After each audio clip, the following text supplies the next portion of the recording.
Hello, and thank you so much for your patience. I'm Cody Krez, and I'm going to be bringing you guys this matchup between Sidestep and Tickle Tassadar. This is the Div C West quarterfinal bracket. Uh, Looks like we got some chat coming in here. Apocadino, so I'm here, and I'm here for Sheena. Sheba, love is eternal, I'm ready. Nice to have you here. Thanks for tuning in. Before we get started, just want to show you guys the bracket, see how we got here. So, we have, well, my camera's smaller than I thought. This is down here on the bottom left here. We're filling up the last seed in the semifinals there. This is the 2 versus 3 seed, so we should have an awesome matchup for you. Again, thanks so much for sticking around. Teams are here and ready to go. I'm ready to go, so let's get right on into this game. We have Sidestep on the left, Tickle Tassadar on the right. Sidestep was the higher seed. They chose Map Pick, and they banned Volskaya Foundry. Then Tickle Tassadar banned Dragonshire. And now we're playing on Battlefield of Eternity. Battlefield of Eternity is a 2-lane map. It dictates a bit the drafts some teams choose to play. Teams can take a PvE race-style comp, featuring the likes of Vala or Artanis. Heroes that are very good at killing single-target objectives that are not necessarily heroes. We'll see if either team leans into such a draft.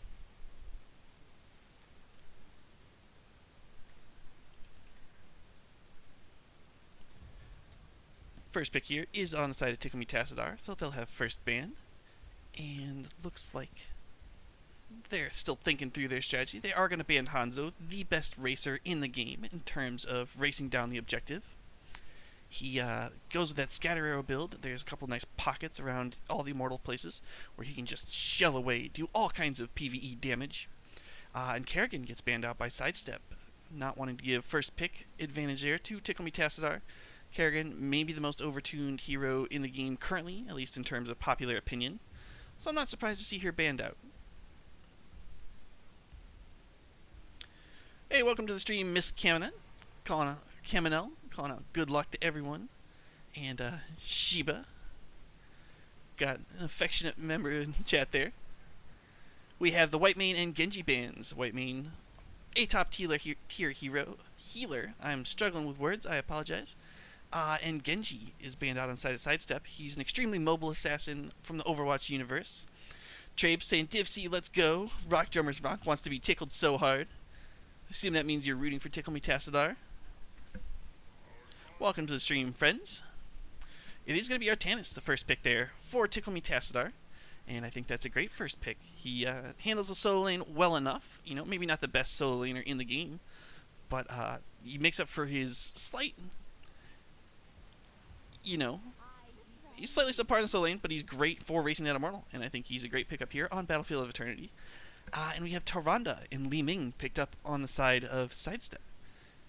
Li Ming just can absolutely destroy fights if your team can manage to get a takedown early in the fight. She gets those resets, and all of a sudden she puts out oodles of spell damage, and she's also great for the immortals. She can stand way far away, maybe in the friendly Shaman Camp pocket there next to the immortals, and just throw spells over the wall, damaging the immortal from safe distance. And Tyrande, after being reworked, now a solo healer and super strong. Apocadino says it's the only Anna you've ever trusted speaking here straight from the soul. We've got Diablo and Vala picked up on the side of Tickle Tassadar. So Tickle Tassadar really leaning hard into this race comp as Deckard Cain gets banned out. Vala probably going to go with that Q build, really just chunk out the immortal any chance they get, and she's also a great follow-up for the Diablo engage.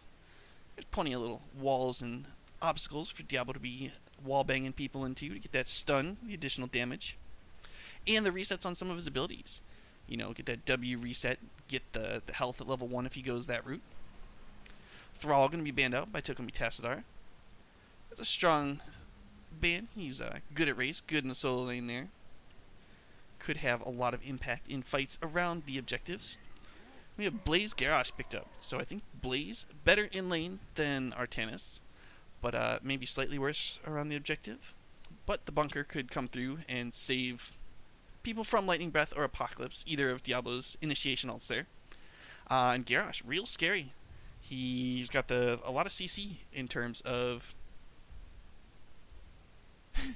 Got a lot of CC in terms of his taunt, his throw, displacement. He's a very strong tank, one of my favorites to play. Looks like Tickle Tassadar is going to round out the draft. Oh, Trabe saying Asmo make it happen, and Asmo hasn't been picked up. Still viable here. Alex Jaza, Jaina coming through on the side of Tickle Tassadar. So they'll have a bunch of zone control and excellent follow-up on the Diablo engages and Artanis engages with Jaina Vala. We'll see if it works out for him. Phoenix made it all the way through. Looks like Tickle Tass didn't want to lean into the auto attacks too hard with the Vala and the Phoenix. But Lightning Breath Phoenix was a combo for a long time, especially at the beginning of the season. And yeah, Phoenix just an excellent assassin. Puts out lots of damage. And I think,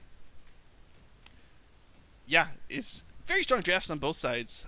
Tickle Tass may be slightly more tailored to the map.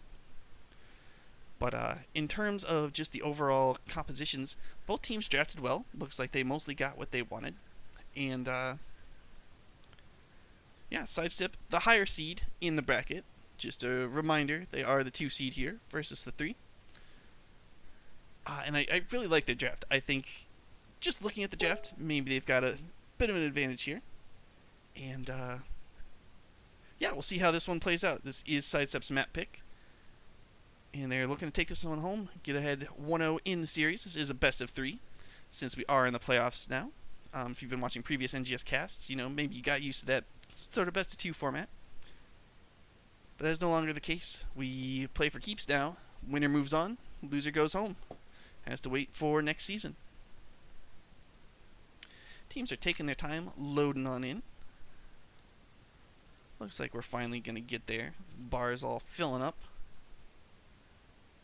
And here we go. On the left side here in the blue, we've got Sidestep. We've got Kelvs on the Garrosh. Got Doosting on the Blaze. Not to Nose on the Li Ming. Sayun on the Phoenix. And Judai Panda on the Li Ming. And on the right here in the red, we've got Serenian on the Artanis. Shiba on the Jaina, Bayonetta on the Vala, Bickle on the Alex Jaza, and Old Pro here on the Diablo. There's the talents for you. We'll get zoomed on out, and we'll watch these teams rumble down into the lane to start stacking up. Interesting here. We have Sidestep rolling out the mid gates. Let's see what they're up to, if they're looking for a big boy flank, or what's the story here. Good luck's coming out. Looks like they are sending all 5 to the bot lane right away. There goes Blaze off to the top. And yeah, in terms of talents, we do have the new habits from the Blaze. Going to get some Unstoppable on his trait. Spell Armor from the Diablo. Going to give him a little bit of burst protection against the Li Ming. Stop her from going off potentially. Looks like we will see the Q build from the Vala, which is the preferred race build there. And yeah, Artanis amateur opponent. Gives him insane race against the Immortal. Interesting. Force armor there from Li Ming. A little surprising, but not unheard of.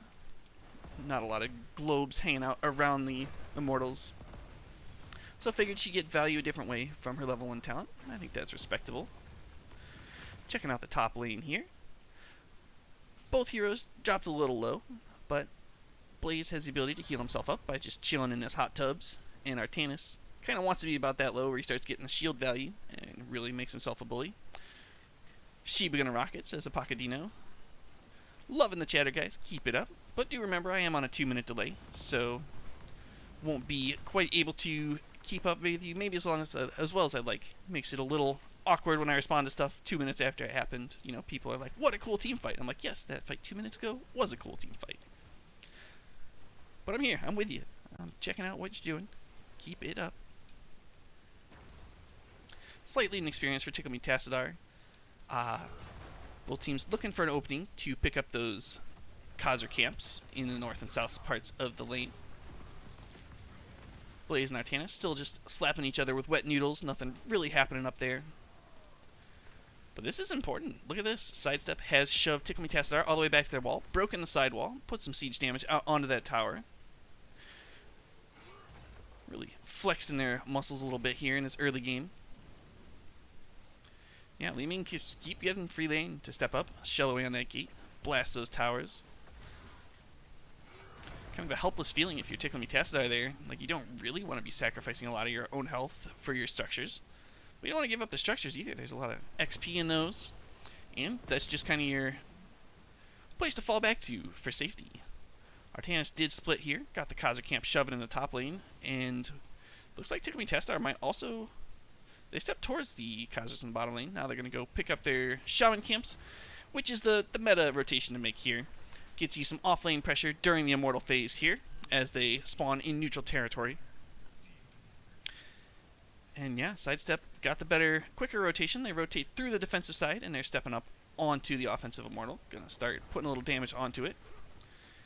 But if we position for a race, I feel like Tickle Me Tassadar might have better race here. Team's gonna reach the halftime show about dead even. About 1,000 points ahead on the side of Sidestep. And they had a much earlier start. Setting up for race again. And it looks like Blaze wanted to do something about those two camps in the top. Isn't going to have a chance to. The race is on. Oh my. Yeah, real close one. 2,000 points of health, making the difference there.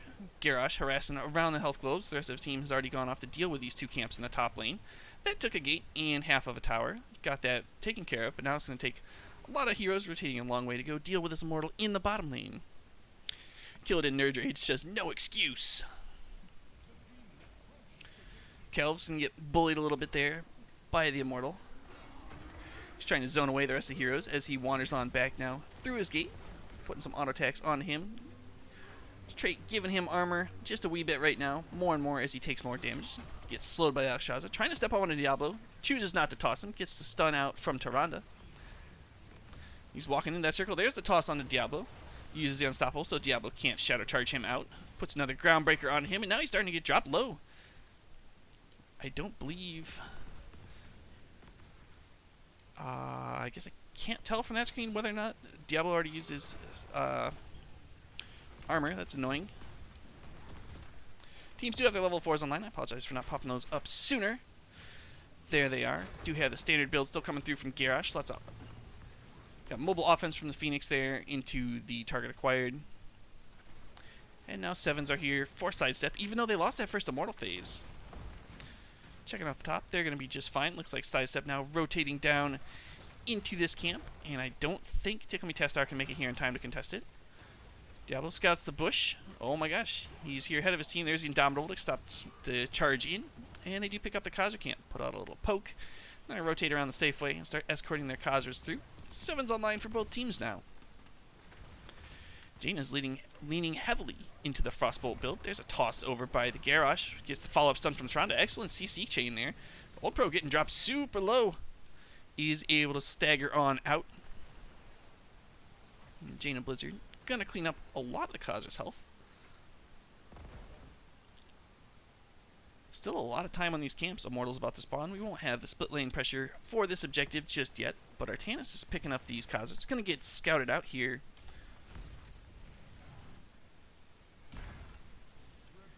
And yeah, Artanis gets chased off by Blaze for now. We'll see if Doosting is going to move here onto the camp. Teams are racing here to start. We saw how that played out last time. Tickle Me Tassadar had the advantage. Artanis stepping back up here onto Blaze in the top lane. Halftime shows reach. Just 500 points of health separating them. We'll ignore the noodles for now as the teams battle it up. But kind of keep an eye on the minimap. I think Blaze is ultimately going to lose that. He's out of mana. He gets chased out. Swapped back in by the Artanis. Yeah, Doosting looks like he's going to give his life here. That's first blood. 7 minutes into this game. Blaze falls. Artanis gets the camp. Gets some split lane pressure. Phoenix is having to warp on out. It's about to be a 5 versus 4 in favor of Tickle Me Tassadar. Kelv's dropping super low. There's Artanis. Catches the swap onto Garrosh. Garrosh falls.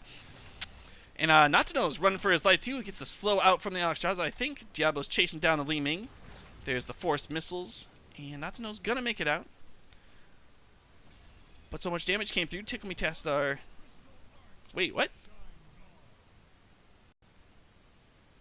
Apologize for the drop frames. Looks like Sidestep is going to get the Immortal here. I kind of missed how that happened. So excited by that fight there. Looks like their sacrifices were not made in vain. Bickle's going to pop the Dragon Queen there.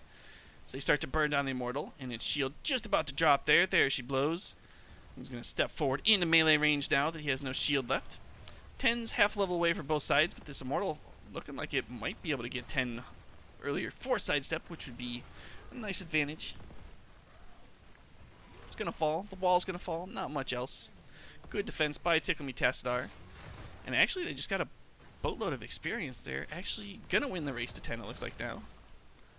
Apologize for misspeaking earlier. 10s are online. Diablo getting bullied a bit. Garrosh stepping forward. He's got the throw. No Groundbreaker follow-up. He'd already used it.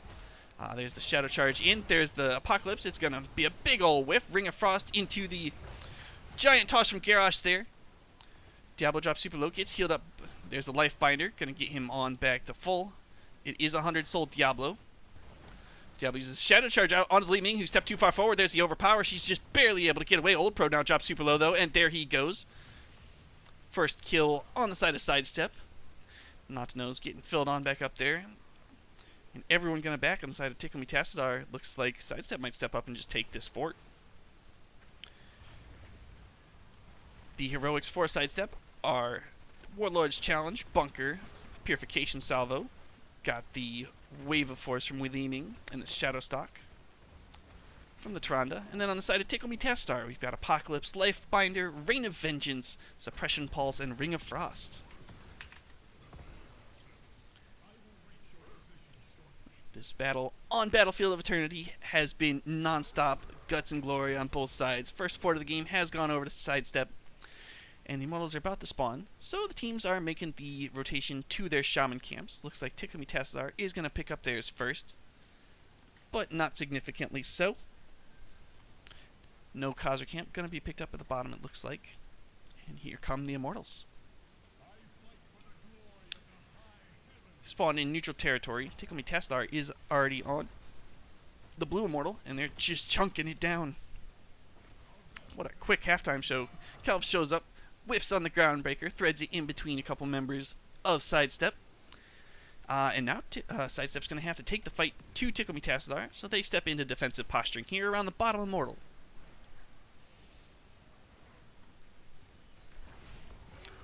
Groundbreaker going to land on Diablo. Looks like we will see the toss onto the Diablo. They've tossed him into the Immortal Stun. There's a Suppression Pulse from Martinez. Catches a bunch. Purification Salvo coming through. There's a Ring of Frost.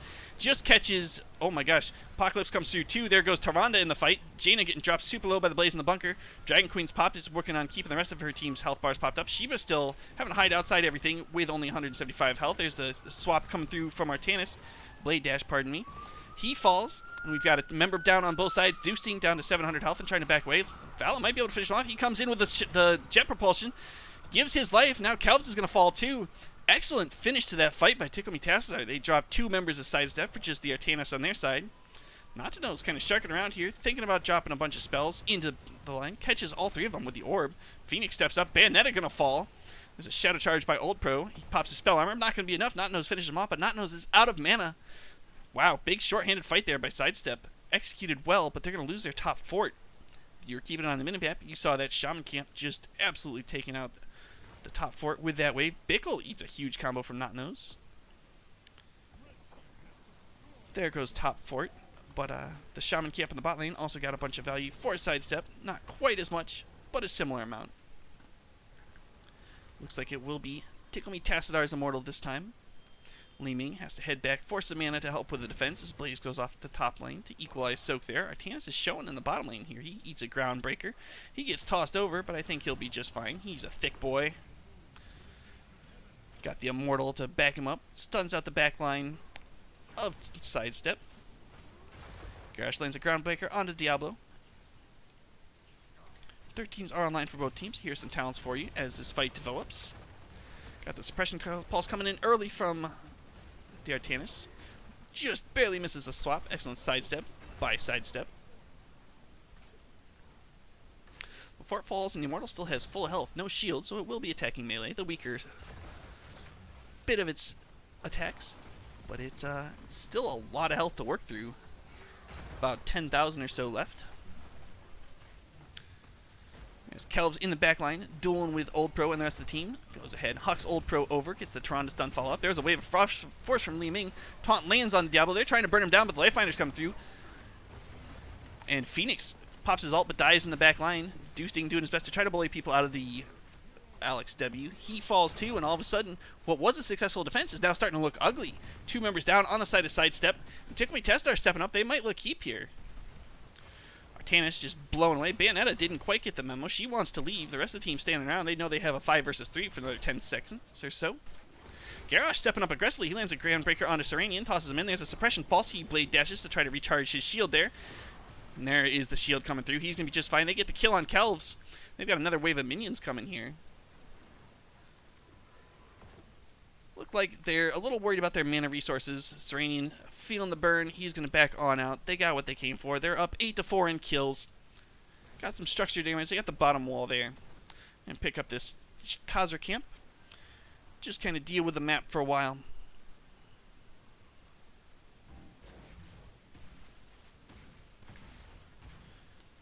Blaze is scouting out this rotation.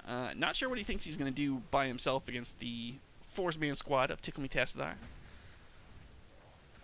Maybe just dismount them, slow their rotation a little bit. Shaman camp about to be picked up by Tickle Me Tassadar. That'll rumble top lane. That'll absolutely demand a response from Sidestep, given that that's rolling onto an exposed keep front wall. And those shamans are super scary. If they don't get dealt with, they usually take structures, especially as they scale in the late game. 16s are here on the side of Tickle Me Tassadar. Their kill advantage having given them a significant experience lead, about a level and a half at this point. Their 16s come online. With that advantage, I fully expect them to see them step forward and engage here onto Sidestep, Li Ming getting some cheeky spells across. There's a Groundbreaker on Diablo. Overpower puts the Garrosh in deep. He has to pop his Indomitable. Eats a Blade Dash. There's the Shadow Stalk from Tirada. They're trying to finish off the Garrosh. He's down to 500 health, but he's eating heals. He's going to be just fine. He manages to get on out. Bunker popped by the Blaze. Here comes the Apocalypse from Diablo. Judai Panic gets caught in between two, and looks like Diablo spotted that out. He gets the Shadow Charge. Here comes the Overpower. The rest of the team hasn't turned onto her, though. Now we have a Purification Salvo come through from Phoenix. Looks like Tickle Me Tassadar not having the best coordination here in this fight. Lifebinder connects, but it does not get a whole ton of value, just the healing that comes baseline with it mostly. Both were about an equal percentage of health. And after all is said and done, both teams have each used 4 ultimates, and nothing happened. Period, end of story. Looks like in the top lane here, this Shaman camp getting cleaned up. It did take this top wall. And the one in the bottom lane, for some reason, I guess maybe Artanis moved to it quicker. But it doesn't even clean up the fort. There's the Shadow Charge onto Li Ming, and the Overpower comboed with the Vala. Rain of Vengeance just dropped her, and now we've got a 5 versus 4, up 16s. Phoenix gets dumpstered, and now we have a 5 versus 3. As Kelvs and Doosting probably going to go into full retreat here. They might poke a bit, but that's risky. Here comes the halftime show. 20 seconds still on Li Ming, 25 on Phoenix. There's not a whole lot for Sidestep to do except twiddle their thumbs and wait, while Tickle Me Tassadar earns an almost 100% Immortal.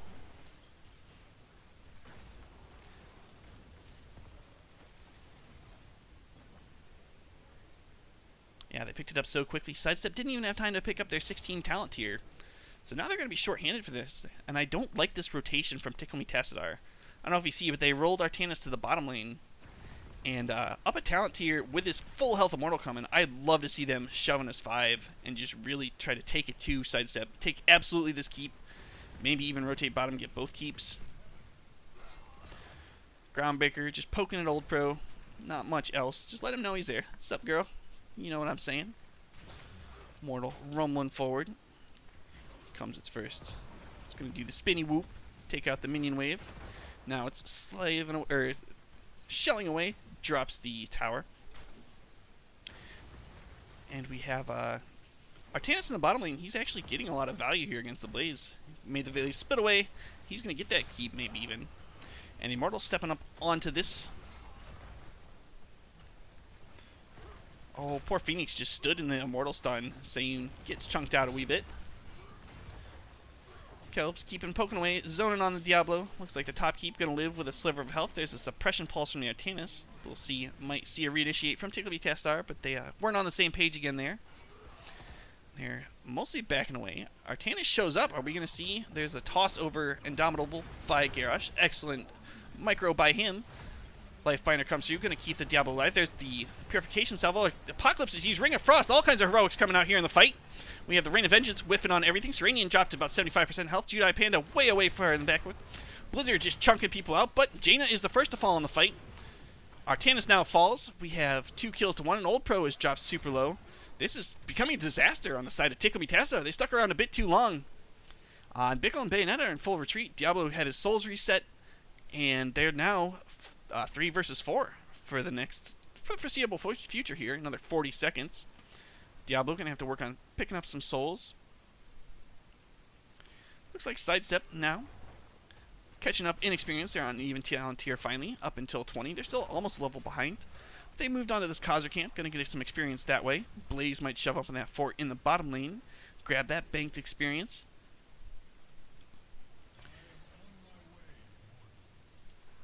Monkey7 is in the chat. I don't know that anybody really should read that, but you know, you're here, bud.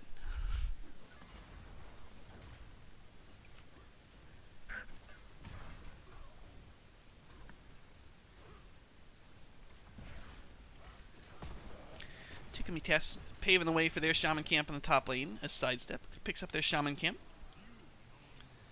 And that should absolutely get that bottom fort, unless Artanis sticks around and clears that up. Defensive position assumed for Sidestep. Kelv stepping forward aggressively at Old Pro. He's going to get the toss on him. Pops the Indomitable to stop the... Oh my gosh, that's a baby Diablo. See ya. He pops Apocalypse. Does not catch anyone. Now it's a 5v4. Ring of Frost similarly whiffs. There's a Rain of Vengeance onto Garrosh for the disengage, but Diablo's down for another minute. That was a little too bold for a wee baby Diablo there. Only had 11 souls at the time of his death, or possibly even after, depending on if he got the souls from Soul of the Flame after death. But Sidestep hasn't shoved anyone top. They're going to lose that top keep. There goes Phoenix. I don't know that he'll be in time. Halftime show is reached. Posturing here in the mid lane. Owl connects there. Yeah, the race is on. Yeah, I don't know that I agree with sending Phoenix there to defend at all, because he was far too late to actually contest that, and now you might accidentally lose this race if things go sideways here. They do barely get it. Sidestep wins the Immortal, having split Phoenix, but they're down a keep now. And the Immortal is going to be going bottom, and now we have a 5-man assertion of dominance here by Sidestep. They're really looking to get the keep with this Immortal, and maybe even game. But Tickle Tassadar has 20. If Sidestep gets caught out, Blaze is going top. Guess they might not be looking to win the game here. Nope, coming back. Indecision. Fort's gone, shield's gone on the Immortal. They're stepping up. Li Ming starts the work on the Tickle Tassadar bottom keep wall. Big Groundbreaker lands on 3. There's the Dragon Queen coming through. And Sidestep doesn't respect the Dragon Queen. They're stepping up anyway. They say, we've got an Immortal of our own. We're going to take your well. Oh my gosh. Groundbreaker onto Diablo. He gets tossed in. Gets stunned by the Blaze. There's the taunt. He's trying to heal up through that. There's a Lifebinder finally. And just Tyrande gets caught in the Ring of Frost. Bunker used. Garrosh is first to fall in the fight, though. Now Old Pro gets away. Looks like Phoenix has fallen. Deucing's in deep, just trying to buy time for his team. But, oh, he does finally catch the Jaina. But it's a 3-for-1 trade in favor of Tickle Tassadar. And now they're just going to be stepping forward. They might even look core here. They've got already 2 catapults there. Diablo Vala just headed there. They've got a race comp. This is exactly what they're looking to do. Hit that core, kill that core. It's a 2v2 for the next couple seconds, and then the reinforcement's going to arrive for Tickle Tassadar. They're paving the way for their catapults to be delivered to the core. The core shields are under assault. Diablo eats a combo. There's the blind out from Artanis. He's trying to swap that Li Ming. Does not connect. The core shields are down and 50% health and falling. This is going to be game 1 going over to Tickle Tassadar.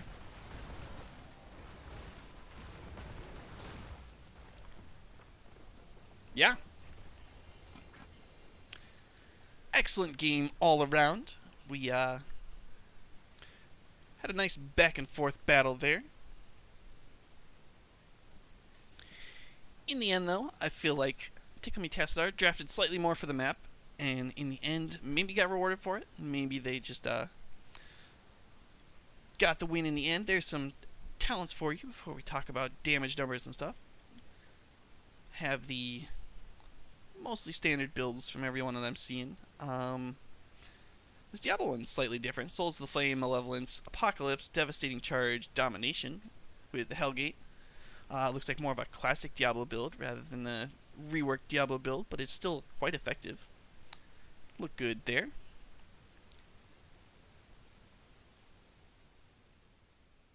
Interesting, the Manticore there. I think there's a... I guess that kind of makes sense. Anywho, that was game 1. I'm going to step away. We are going to go ahead and get game 2 set up. I need to contact Sidestep to see where we're going for, if they want map pick or if they want first hero pick. So don't go anywhere. We will be right back with game 2. Don't.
Alrighty, guys, hello and welcome back to Sidestep versus Tickle Tassadar. I'm Cody Kraz, and this is about to be Game 2. If you guys were watching, you saw Game 1 on Battlefield of Eternity that was taken right at the end by Tickle Tassadar. Thanks everyone for tuning in. I know I saw Mr. Magnificent checking this out. Thank you so much for tuning in, my friend. And other than that, yeah, if you're enjoying it, drop me a follow. Bits or subscriptions, also greatly appreciated. And yeah, we have more NGS through the end of the season. But for now, teams are ready to party, as am I. So let's get this thing started. Sidestep lost last game, so they chose map pick, and they have taken us to Tomb of the Spider Queen, where, again, Tickle Tassadar will have first pick.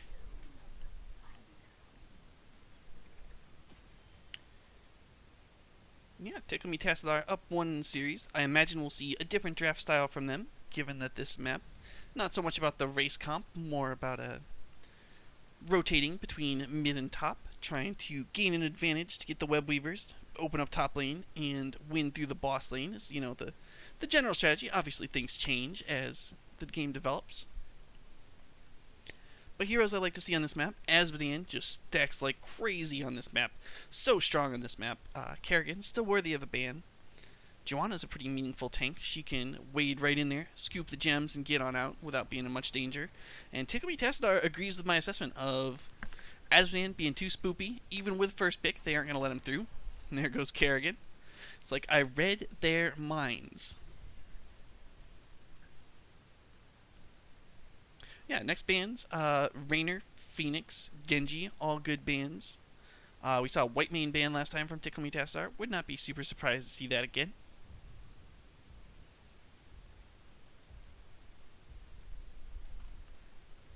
Thinking about it though, Deckard Cain is neat on this map too. He can leave potions as the team is rotating, so he doesn't have to be present to heal, which is nifty. We're going to see the Phoenix ban. I'm on fire right now. And let's see. Yeah, I kind of expect just a Genji ban again from Sidestep. Given the last game's comp, as I said, probably not super relevant to this game. Might see an Alex ban. Alex was tough to deal with. Gonna be the Joanna. Like I said, awesome tank on this map. Diablo still got lots of value around the turn-in points. Garrosh, an excellent tank just in general, as is Muradin. ETC, starting to see some play come back in by the people that are awesome at him. So lots of heroes on the board. Gonna be a first pick Jaina from Tickle Tassadar. She's got excellent wave clear, great follow-up, got some light CC in forms of the slow on her abilities, getting that chill value. I think that's an excellent first pick. Really hard to argue with. On the side of Sidestep, would expect to see, a Deckard Cain, maybe a tank of some sort. Garrosh again. Gonna be Hanzo Blaze. They're locking up their solo lane. Gonna have nice thick Blaze in the bottom lane, laying down the fire. On Hanzo. The Hanzo pick's a little surprising to me. I feel like this map doesn't necessarily have the best pockets to be shooting the scatter arrows off. Got the Deckard Diablo from Tickle Tassadar. I think that's excellent. They're obviously very meta heroes. But so far, I like how their draft is coming together. And like I said, the Hanzo still confuses me, unless they're trying to use that to dissuade the Diablo, and they go kind of an auto-attack-y build where they use the armor reduction talent at 7, I want to say. But we'll see. Maybe I'm not expecting something in the Hanzo. Hanzo is picked all the time at the pro level, just kind of anywhere. So if you're an awesome Hanzo, it's always time to play Hanzo. Segatai says, smells like a Cho'Gall.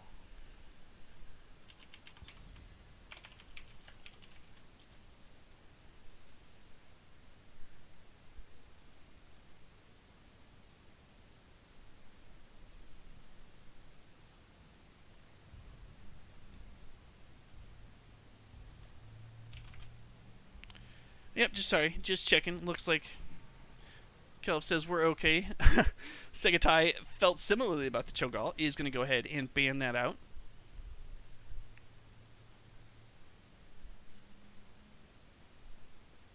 Who are you feeling the Cho'Gall? No, never mind. I guess Tickle Tassadar, I was thinking they got rid of it. Kelvs is lamenting search in this game. I've definitely been there. Sometimes it's super helpful and cute with the things it comes up with. Sometimes it just makes it hard to deal with. Got the white main Garrosh come through for Sidestep. Garrosh looked good in the last game, just wasn't quite able to carry him on through to the end. And white main's going to be able to save people in team fights. Scarlet Aegis, very impactful ult. Gives that armor, applies the zeal to everyone.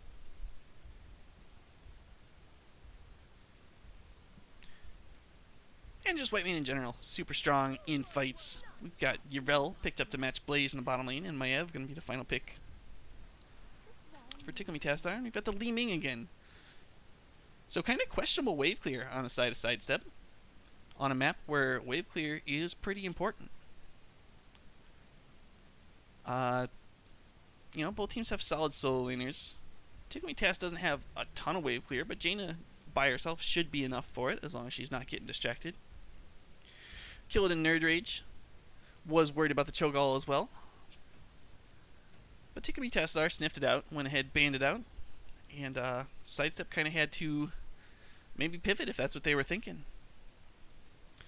Teams are going to go ahead and load on in here. And just looking at the drafts, like I said, I don't really get the draft on the side of Sidestep. I think it's, you know, for most maps, a pretty good draft. But for this one, unless the Hanzo's just absolutely on fire, going to be really hard for him to be all of the damage that his team needs.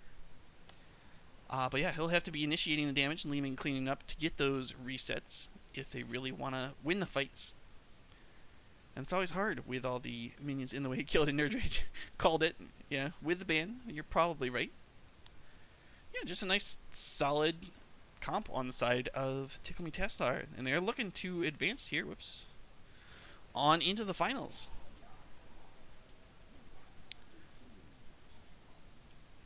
Whoops, I realized I didn't put the map up on the screen. 1 second, let me do that for you. In-game, put map on screen. How's that? That looked better, team. Anywho, on the left in blue, we've got Sidestep. Not to Nose again on the Li Ming, Kelvs again on the Garrosh, Judai Panda on the white main this time, Seiyun on the Hanzo, and Doosting on the Blaze. On the right side here, we've got Tickle Me Tassadar. Old Pro again on Diablo, Bickle on the Old Man, Bayonetta, gonna play the Maiev for us this game, Shiba on the Jaina, and in the bottom lane here we've got Serenian on the Yrel. Boosting the camera on out, we've got the gem picked up for Deckard at 1, got that pretty Sapphire there, got the spreading auto attacks on Maiev, the Naisha's Memento there. Very similar builds, got the Q build coming through from Hanzo of note. Black Stolestone is the pickup for Diablo at level 1. Gets the overpower on Kelvs. Going to go ahead and Shadow Charge him away. Trying to split him out. The Deckard route not going to connect. Kil'jaeden is sad to not see a Ragnaros. And, you know, Frag is pretty tasty on this map. Helps you clear out the Web Weaver phase quite nicely. And defend another lane with his big fat Siege Lord Raid Boss body. The rotations are on here.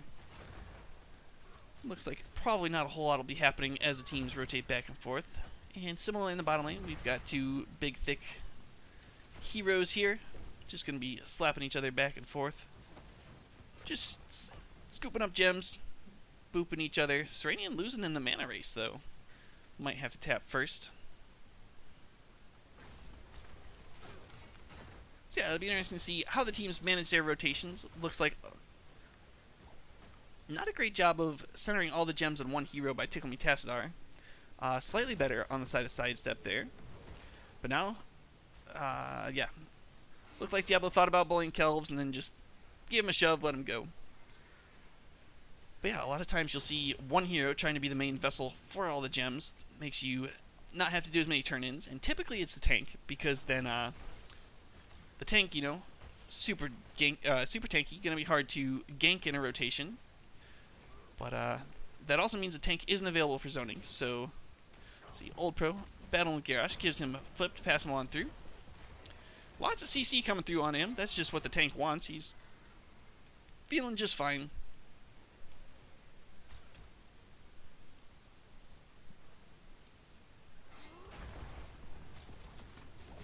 4s are reached now by Tickle Me Tassadar. They're going with the Potion of Shielding on Deckard, as is tradition. Frostbolt for Jaina. She building slightly different this game, since she'll be rotating for all the globes. Li Ming Shawnaway hasn't gotten as much free siege damage this game as she did last game, because she's been having to rotate, and her wave clear maybe not quite as strong as the wave clear on the side of Tickle Me Tass. Slight experience lead for Tickle Me Tassadar, but nothing too crazy. Bit of a brawl developing here in the top lane as Blizzard chunks out the minion wave. But it's all just posturing. Gems are 43 to 39 in favor of Sidestep. Pretty soon we'll see one or both of the teams rotate to those camps mid, see them pick them up, try to generate some split lane pressure to secure time to turn in. Neither team getting any of those micro turn-ins we sometimes talk about. First 250 gems is Sidestep, but Diablo drops off all of his gems. So now it's 36 to 0 in terms of gems turned in. Big scroll of ceiling there. Mav jumps in, gets 3 in the tether, but Bayonetta getting dropped super low. Eats a groundbreaker, trying to get on out. Diablo is trying to use his body to protect Bayonetta. He makes it on out. Gonna go ahead, pick up that tasty well of life.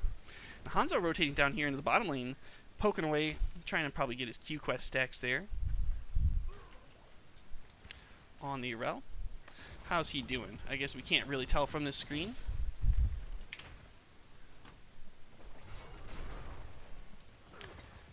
Yeah, Shiba eating a lot of damage. There's a big shadow charge onto Kelvs. Kelvs gets bullied on in. Starting to get dropped below. Whitemane doing her best to keep the War Chief alive. Excellent body blocks by Old Pro there, but not quite enough to get enough damage onto Kelvs to finish him off. Too much armor, too much health, too much healing. Tickle dropping off his solitary gem. Doing his part in the race to 50.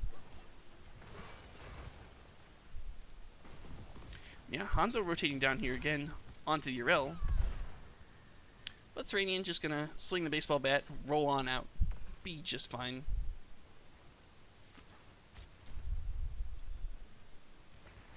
Yeah, we're 5 minutes into the game, and I think the Maiev was the closest we got to first blood. Hanzo sharking around down there in the bottom lane again, looking at the Urel. Like I said, I think he's just going for his quest stacks. Urel, pretty easy target there. That means the Hanzo wave clear isn't around to help this Li Ming out, and it's shoved all the way up to the wall. Old Pro is going to dump off 13 gems again. The first Web Weaver phase of the game going to go over to Tickle Me Tassadar. 7s are reached by both squads. We do have Never Outmatched on the Hanzo there. Divine Steed, so Urel can start double soaking whenever she wants now. Keep an eye out for that to change how the rotations are looking on the side of Tickle Me Tassadar. And here come the Web Weavers. Let's see how the teams allocate their resources. Choose which lanes to prioritize getting damage on. You know, opening up mid lane just makes the rotations a bit harder. Whereas opening up top lane is opening up your victory lane. And it looks like we've got 3 members of Sidestep here, maybe even 4 now, working on this bottom Web Weaver. And Tickle Me Tassadar is all to, you know, they're plenty happy to just step forward and shell away on the top wall of Sidestep. Diablo getting chunked a bit by the fort. This Web Weaver still has 60% health, and it's taking a while. Looks like that's all Tickle Me Tass really wanted from that. They're going to back on out. In the bot lane, the wave made it all the way to the wall. Serenian trying to step forward, get what value she can out of the push, but it's not a whole lot. Tickle Me Tassadar, however, 41 gems. They're real close to a second turn in. If they can get 2 in a row, then things might start to snowball in an ugly way if you're Sidestep. 92 gems in the possession of Sidestep. They're looking to turn those in, and it looks like we've got a healthy turn in there from Doosting in the bottom lane. Hanzo has 6 to give, which is not enough for the turn in, but, you know, any bit counts as you're trying to dump those bad boys off.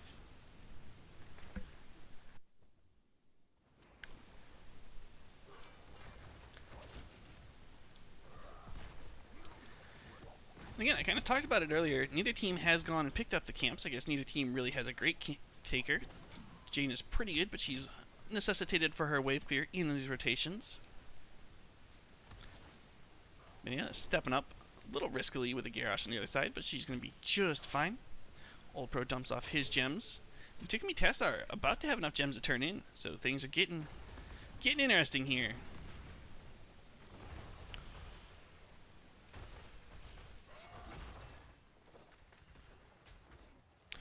Tens are reached on the side of Tickle Me Tassadar, and that might just be the window they need to get the turn in there. They come with the Stay a While and Listen, got the Bouncy Castle on the Maiev. There's Stay a While and Listen, just catches the Li Ming.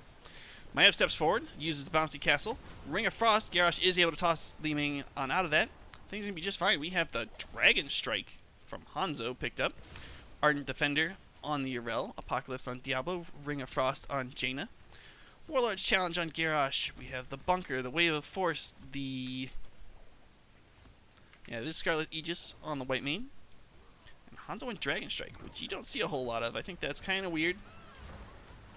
There's the Jet Propulsion, trying to finish off Serenian. Ardent Defender going to be popped. That's a super long cooldown to use to just get away and tap the well.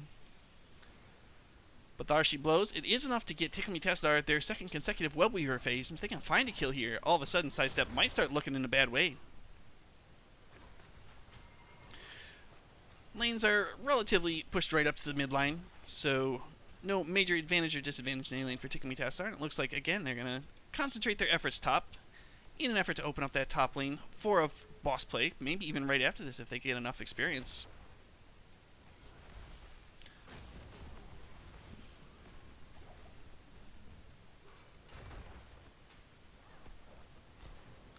Got the scatter arrows poking away, Li Ming poking away.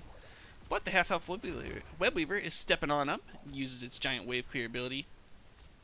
Slaps on the fort. Fort drops to half. In the mid lane, the Webweaver still at 2/3 health. Looks like Tickle Me Tassadar are going to rotate down there, try to open up that. They're going to rotate as 5 even. Urel jumps on forward. Now we have potentially a 5v5 coming through as Blaze... Nah, he's staying bottom so far. He's not spooked just yet. And Webweaver's phase is done. No forts taken. No first blood of the game still. A very patient game by both sides. Excellent defenses by Sidestep, I must say. Urel trying to put the hurt on Doosting, but maybe a little bit of misuse of CC in the combo there. Blaze is able to get on out. The tether not doing anything. Urel gets taunted, but it's a fruit juice there from the old man. She gonna be just fine. Diablo uses the overpower, actually trying to get her in the scroll scene. There's the Dragon Strike. Old Pro drops super low. Ring of Frost comes through. Blaze drops the Bunker trying to stay alive. Apocalypse connects. Urel is the first to fall in the fight just as Ardent Defender comes online. Old Pro trying to heal up with his Fire Stomp is going to get that in the fruit juice. There's a Stay a While and Listen. Only catches Blaze. Old Pro is going to fall as well. Gets his souls reset. And now it's just Biko, Bayonetta, and Shiva as they wait for the Diablo to respawn. And another 13 seconds until Serenian on the Urel comes. And Sidestep going to absolutely get their first turn in as they're still holding 117 gems. Kelvs just barely connects before the Maiev stops that turn in. Here come the first Webweavers of the game for Sidestep. It is worth mentioning, Sidestep did collect first blood in the game in that last fight, as well as the second kill. And here we go.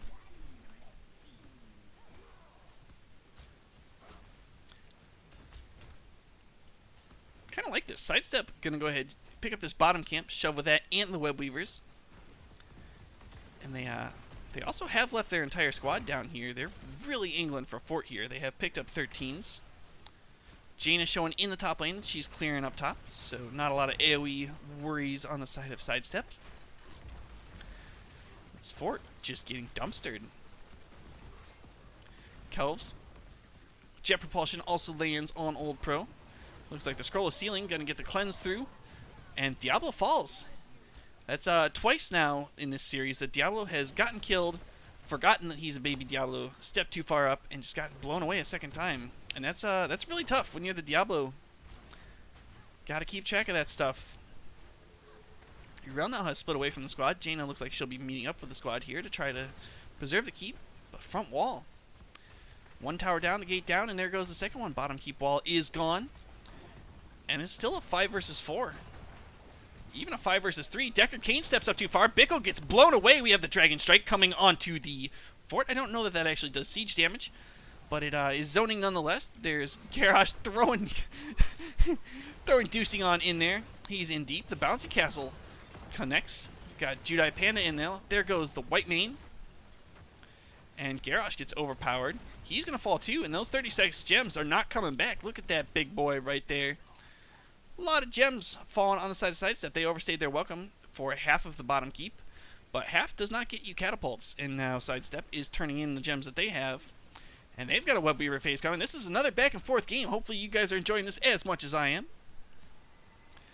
Bayonetta backing on off, gonna go healed up, as is Old Pro, who's up to 43 souls, so he's starting to get a little tanky. Bottom lane shoved way across half, the other two lanes right at the mid-line of the lane. And Serenian stepped a little too far forward, gonna get the Garrosh combo. Hanzo there shelling away. Taunt whiffs, that's a long cooldown for nothing. And it looks like Tickle Tassadar gonna completely clear up bottom lane before they react here. There's the well tapped by Serenian after the Wave of Force dropped her on down. This Web Weaver is still very healthy, chunking away on this mid fort. It's absolutely gonna fall as the top Web Weaver steps forward on the as well. You're all there working on cleaning it up. It looks like Sidestep learned from their past transgressions. They're going to step only to the fort. They aren't going all the way to the keep. There's the Blaze getting tossed forward again by the Garrosh, and the combo there.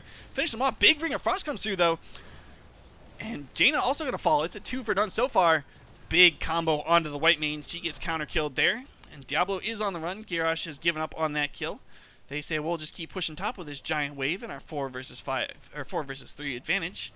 Serenian jumps forward, catches a bunch of the slow. Now Ardent Defender pop, but excellent body blocks from Doosting. They might get a Urel here. She gets taunted, dragged back away from the wall. Serenian drops low. Old Pro suplexes the Blaze over the wall. He decides to make some... drops a bunker. It's going to tank the keep there. Now as their team steps up, and they're going to start sieging on that keep. Are they going to stay too long again? Time will tell. Jaina is about to be up, and it's about to be a 4 versus 4 here. Looks like Sidestep realizes this, and they're going to back on off.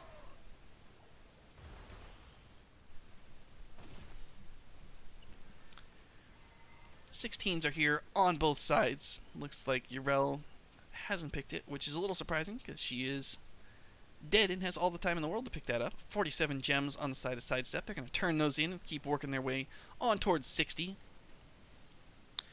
Structure's now massively in favor of Sidestep, for those of you keeping track.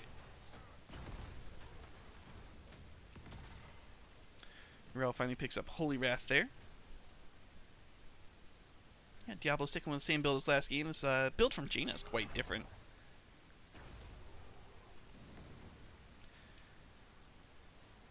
Hanzo's gone with piercing arrows. Gonna start getting a lot of poke value.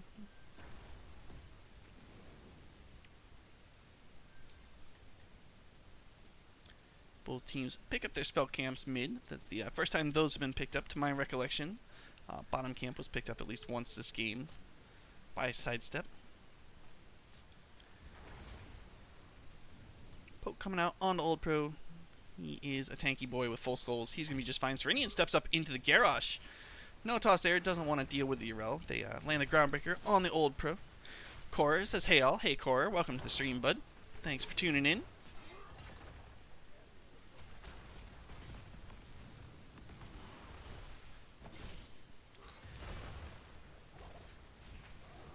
There's a toss by Garrosh. Now we've got the isolation here on the Diablo. He gets taunted. He's getting blown away. There comes the Apocalypse, but it's not in time. He's going to fall. Bunker is dropped in response. Bickle now getting focused down. Seiyun drops him. It's 2 for none so far. Diablo has a Soldier Setsuki coming back into the battle. There's a Ring of Frost. Serenian jumps over the wall. Ring of Frost does not connect, and now Bayonetta and Jaina way too far left. And they're going to drop too. They're just kind of buying time now, running the wrong way. Trying to get him with the blink, but it's not going to be enough. There goes Maev, and 3 members down on the side of Tickle Tassadar for the next 30 or 40 seconds. They do have enough gems for a Web Weaver turn-in, as hero kills also drop gems. But it looks like they're headed straight boss. Blaze does have enough to get the Web Weavers, so they've aggroed the boss. They're going to get the Web Weavers. They're going to get boss. This is absolutely a play to try to win the game. Keep your eyes on this one. This is a battle that you won't want to miss. I think it will be a full 5 versus 5 in defense here at the keep.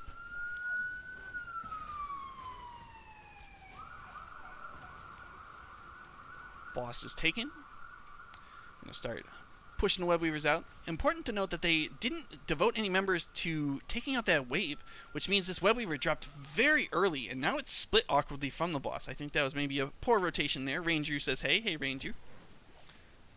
Welcome to the stream. Excellent wave of force interrupting the Urel jumping away. Indomitable used slightly prematurely. He gets caught in the scroll of ceiling, and now the boss is on the fort, or the keep, pardon me. It's sieging away. Goes sidestep, says Ranger. Sidestep, stepping forward. There goes the toss onto the Diablo. Gets the taunt on the Diablo. The keep falls. Ring of Frost connects with the Garrosh and with Blaze. Old Pro's the first to fall in the fight. Now there goes Deckard Cain, and this is, oh my gosh, destruction in the back line. Bayonetta getting all kinds of Maiev value, trying to blink away with the Maiev spooky tricks. Jaina falls now, though, and Bayonetta, there's the Hanzo connecting. Hanzo just putting out all kinds of damage. He gets 4 kills in that fight, and that's going to be the GG.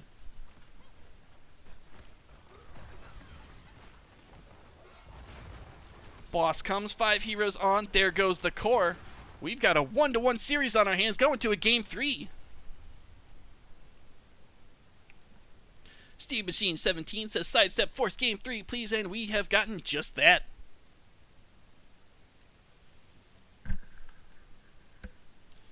Whoop, thought I unplugged my headset. We're all good.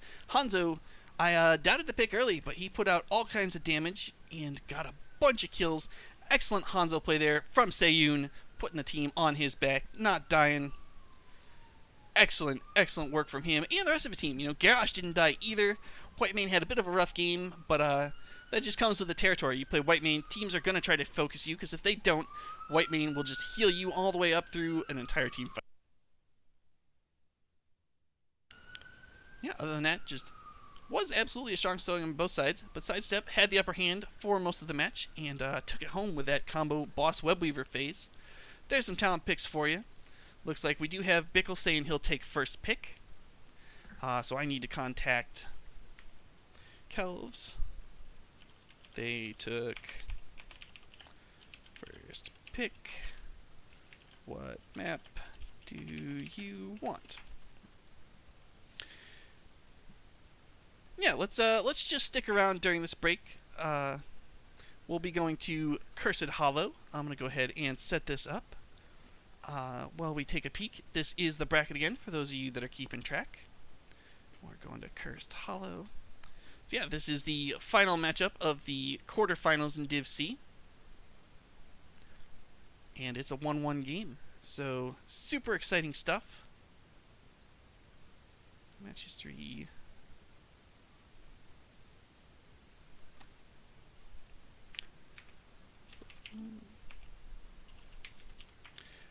And yeah, I appreciate the flexibility in drafts from Tickle Me Tassadar. They have been picking to the map very well. It didn't quite play out for them that time.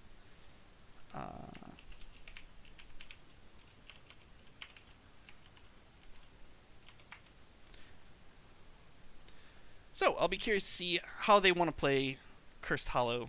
Been a very exciting matchup so far. Very back and forth. Both teams have their captains in here. Teams are starting to filter on into the lobby. I don't know. Let me hear from you, chat. Like, who do you think is going to go ahead and secure this last spot in the bracket? I think just based on the quality of play from both teams, I think if I had to put money on it, I would pick Sidestep. They are the higher seed. But they've also just looked a little cleaner in the fights than Tickle Me Tassadar. You know, they obviously fell apart kind of at the end of Game 1 there on Battlefield of Eternity. But other than that, been a very solid showing from both squads. Yeah, but as I was saying, I feel like there's been times where the coordination, the CC change, just haven't quite been there at the same quality on the side of Tickle Me Tassadar. But we'll see. Maybe they're able to pull it on out here.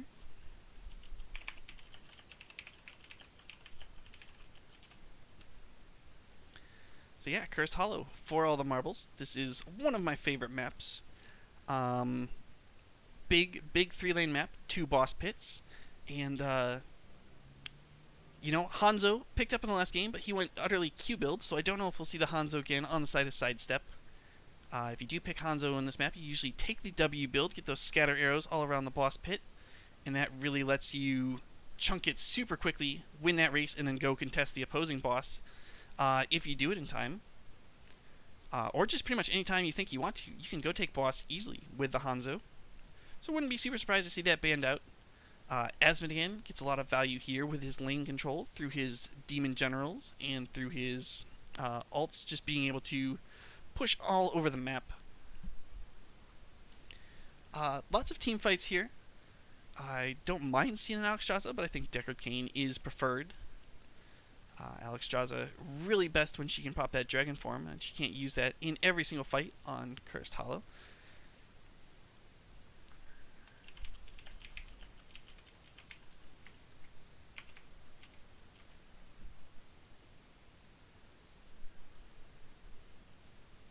Alright, the teams are ready to party.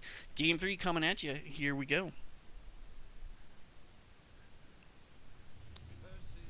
Whoop. There we go. I need to upgrade the sword. Usually I do this stuff during the break in between games. I apologize. Let me get that on up there. Blue score is now 1. And in game, this map will be Cursed Hollow.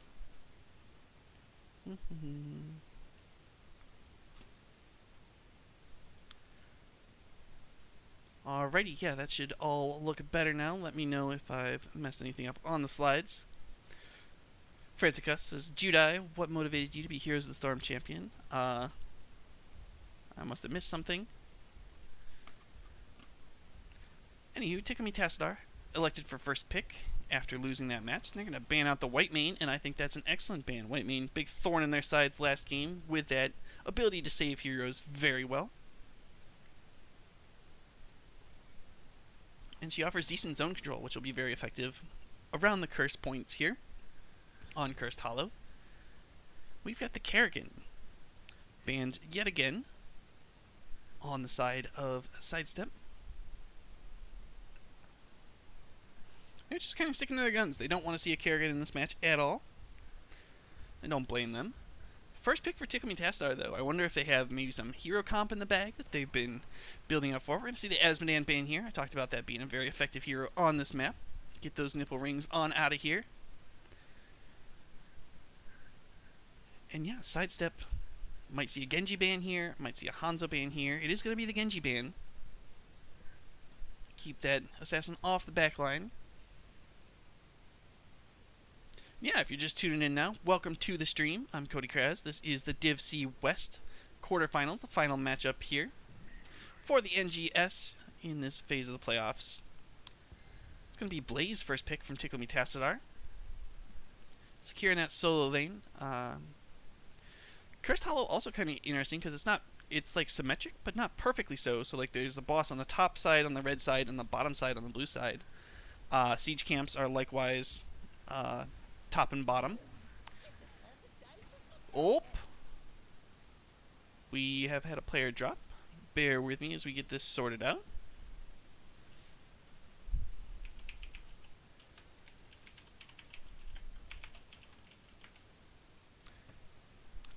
Alrighty, we have lost Shiba.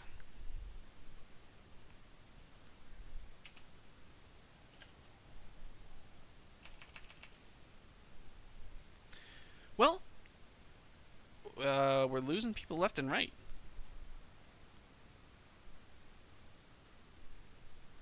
Serenian says, give her a sec, should reconnect. Here comes Old Pro back in. Now waiting on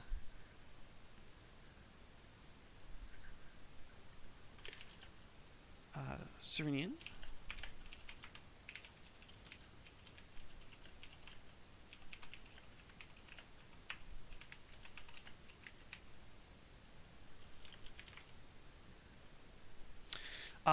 Demitsuki has typed stuff that I'm not super sure about, and how do I...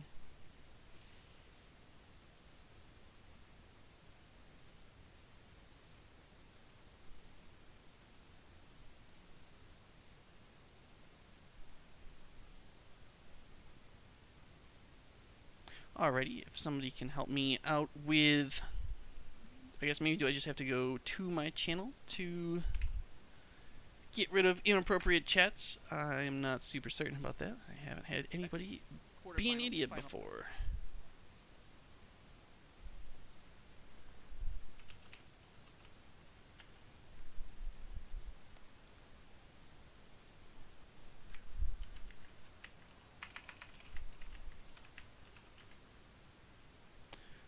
Alrighty, hopefully we have fixed the issue there. Welcome to the stream, D. Mitsuki.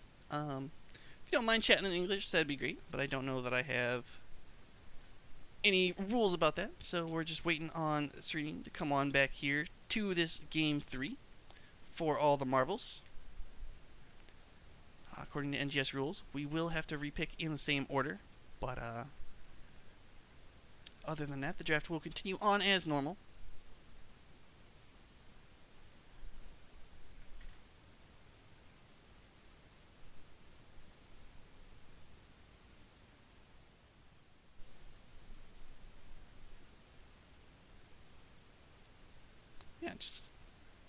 Anywho, back to the bracket. If you guys have been paying attention, Arrogant Nephilim, the number 1 seed overall, has looked very strong in the tournament so far.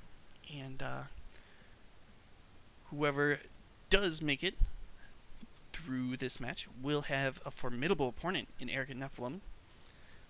Definitely will be a tough win for them. I know when my teams have played Arrogant Nephilim in the past, they're really good. They draft well, they're flexible. Just kind of keep an eye out for them. That could be a very fun matchup coming next week at some point. Square and Fuller Triangles versus Gimme the D Shield. Again, on that side, we've got the 1 seed and the 2 seed. So, regular season establishing pretty well who the best teams in the divisions were, as mostly top seeds in this tournament have been winning.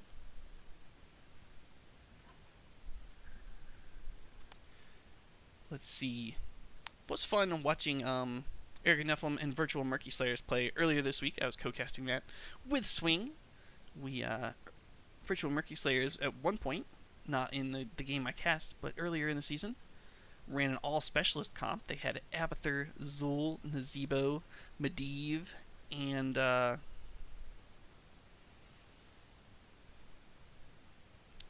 Zul, Medivh, I don't know. It's 5 specialists. They won the game. It was pretty crazy. Bummer they didn't make it through, but again, Arrogant Nephilim, a deserving victor in that match. They looked very solid, and there weren't any crazy draft shenanigans from Virtual Murky Slayers.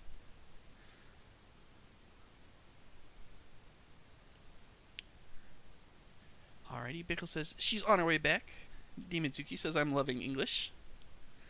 Glad to hear it, bud. Both my parents are actually English teachers, so I have a bit of a passion for the language myself, though I'm an engineer. I don't know how that ends up happening, but it did. Yeah, thanks for everyone sticking it out for this delay. I apologize. Judai's my friend. Please go Judai, says D. Mitsuki.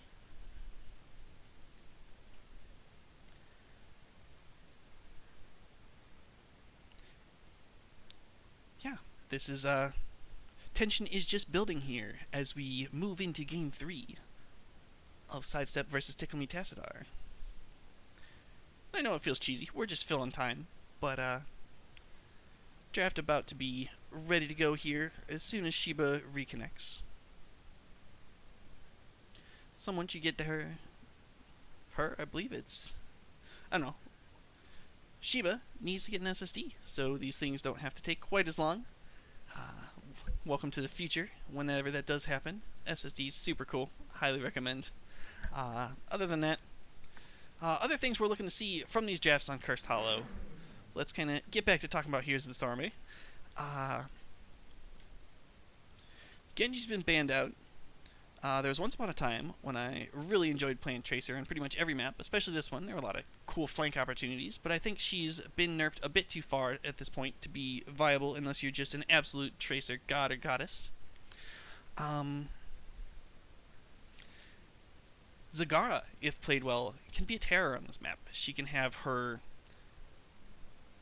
not the Maws, the other one, Nidus Network, just kind of wherever she wants on this entire map. Gets a lot of global value that way. In fact, globals in general on this map, valuable to have. We already had Blaze picked up by Tickle Me Tass, but I wouldn't mind seeing a Dahaka from Sidestep to fill that solo lane kind of bruiser role. He can soak an extra wave or two before the objective starts. Shiba's on back here.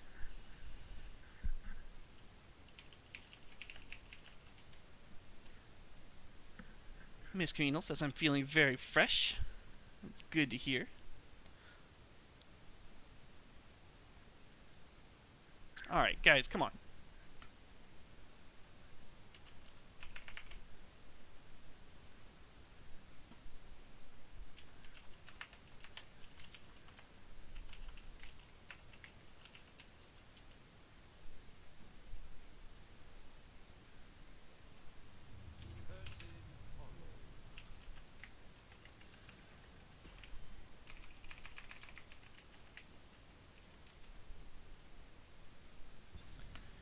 Alrighty, chat. Let's keep it nice here. We don't need to be being jerks.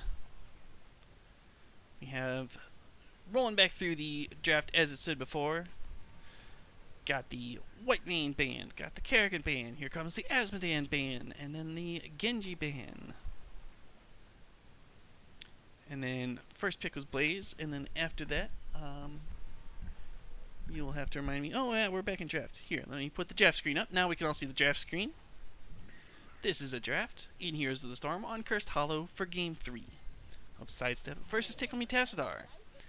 Got the Thrall Junkrat coming out from Sidestep.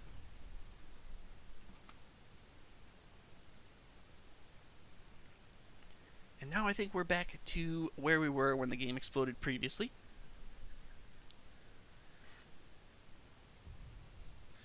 Segatai says, I think I remember those Tracer days from you. It's very possible. I was on Guy's Gems in Div C West. Got Joanna Jaina. Tickle Me Tassadar has been sticking with that Jaina pick all through this series, and I think it's a great one to be leaning on. Sidestep got the Thrall Junkrat, though. Don't think we've seen either of those from them just quite yet. Thrall very strong, either in the solo lane or just as a melee assassin. Sidestep gonna ban out the Deckard Cane. Take away that setup for the Jaina Ring of Frost type plays. Lornado also is dirty on this map. Just very strong in those choke points.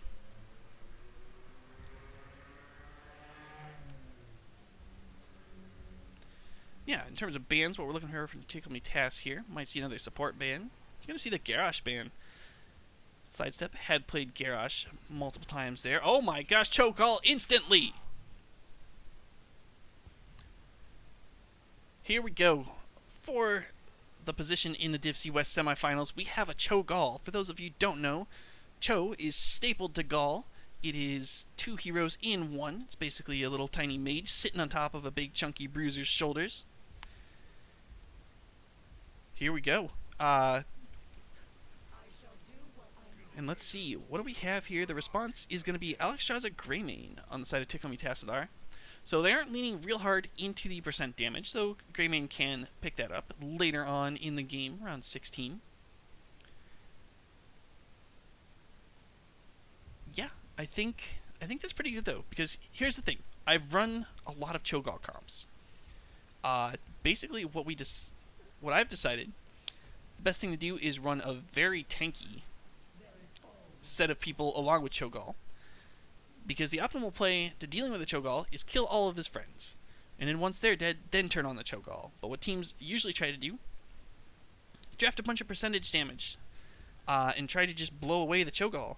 But that's really hard to do, and you have saving alts like the Oriel Aegis in this case. And I just think it's a mistake. I think diving past him, dealing with the support, you have abilities that are tailored to killing off heroes of a set size, and Cho'Gall is much larger than that size, so it takes multiple rotations of abilities to kill him, and the entire time you have to be playing perfectly to kill the Cho'Gall first. So instead, if you just play the normal game, go past him, that's why a noob is really good into Cho'Gall, because you just put Cho'Gall in the bucket, hide him in the little web castle, roll on past him, and kill his team, and I think that's really the answer you should be looking for. And the Sidestep, not super tanky. But there's also not a whole ton of dive on Tickle Me Taz. So it'll be hard to see. We'll have to see how this goes. I think I like Tickle Me Taz in this matchup, but it'll just have to be, can they deal with the Cho'Gall? Here we go for Game 3. Let's find out who's moving on to the semifinals in Div C West. Steve Machine says, hey Cody, do you think Michigan has a chance to make the football playoff? I think they absolutely have a chance, but I don't think we will. I think Ohio State is a better team. I think we do probably beat Michigan State this coming week. We looked good today against Wisconsin. But I just don't know if we're quite there yet at the national championship level. Back to Heroes of the Storm, though, Steve Machine. We are going to talk Sidestep on the left here. We've got Kalanos on the Cho'Gall, Judai Panda on the Oriole, Doosting on the Thrall, and Sayun, on the Junkrat. We've got Serenian on the Blaze headed top, Bickle on the Alexstrasza rolling to mid, Old Pro on Joanna, Bayonetta on Greymane, and Sheba. It's going to be the Jaina again. Kill that eye off real quickly. Got Fuel for the Flame on the Cho'Gall, Echo the Elements, the Solar Lane Thrall build there. Oriole has Swift Sweep. Lots of poke coming out onto the Cho'Gall. Looks like the wave is going to be cleared in favor of Tickle Me Taz. Junkrat's already split bottom. He's getting that slight XP lead for his squad. Taskmaster there from Cho'Gall. Yeah, everything else looking fairly standard here. Checking out the top lane. Serenian head in the wave clear against Doosting, but it doesn't super matter. Won't be able to shove in on the structures very much. While Sayun getting some grenade value onto the structures as Bayonetta tries to duel him in the bot lane. Yeah, kind of keep an eye out on the abilities and stacks from Cho'Gall. He gets a lot of value out of that ball once it starts stacking at level 4. You also get the rollback at that point. He no longer has the Unstoppable at 16 though, and that was one of the hardest things to deal with if you were facing a Cho'Gall, was you couldn't blow him up after 16 because he just kind of started swinging his fist and healing all his health and just wandering out of anything you threw at him. We've got Old Pro and Bickle scooping up this experience in the mid lane, while Greymane's going to pick up the first camp of the game. Looks like Kalanos might, well, I don't know where he's going. He thought about maybe going to the camp, but realized he needed to stick around and keep soaking experience in this lane. So there goes the siege camp down the bottom lane. Gonna help Jaina out against this Junkrat if she ends up sticking down there. She does, because Greymane is gonna pick up a spell camp for mid, which will help them rotate to mid. Cho'Gall gonna cover the top lane against Blaze, while Thrall rolls over to the siege camp on his friendly side there. We do have the rollback from the Cho, and Gall take bombs away.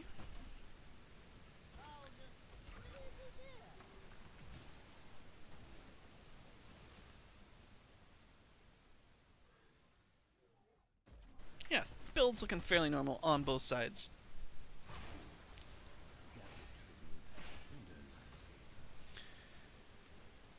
Yeah, Steve Machine criticizing Michigan's quarterback play. I think it's getting better, but I also look around the league and you see people like Dwayne Haskins, who's just almost pro-ready, and I think between the offensive line difficulties and Shea Patterson's just, I don't know. I feel like he misses throws, or the throws that he does connect with don't look as good as they could, and other ones he just kind of misses. Old Pro here, dueling with Kalanaz, gets absolutely hammered by Cho there.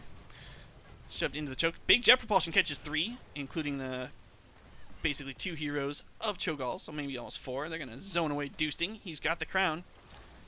Joanna catching multiple with a condemn. Bickle just barely dodges the Cho'Gall W, the big bouncy blorb, and going to heal up his team. There's the jet propulsion on Cho'Gall. He's kind of split from his team. Nobody there to step up and follow up, though, and now he gets a couple stacks from his bowling ball there.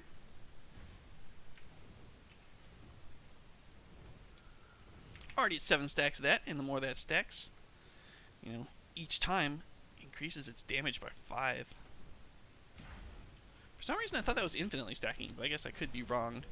Or maybe they reworked that. I apologize, I missed that in the bottom lane there. Alexstrasza dies, but it might connect a kill through on Cho'Gall down to 40 health, and Old Pro does manage to get that kill.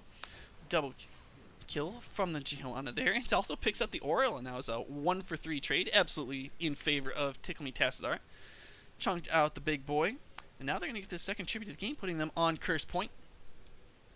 Oh, they're rotating top. They're looking for a gank on Thrall. There's a jet propulsion onto him. He's in the slow. There's the Blizzard, and the Condemn going to suck him in. It's kind of a bloodbath here. 4 kills to 1 now, and absolutely guaranteeing themselves the tribute. And about a half a level lead are Tickle Me Tassadar. Junkrat just stayed bottom though, so not as much of an experience lead maybe as Tickle Me Tassadar. Hope to get off that.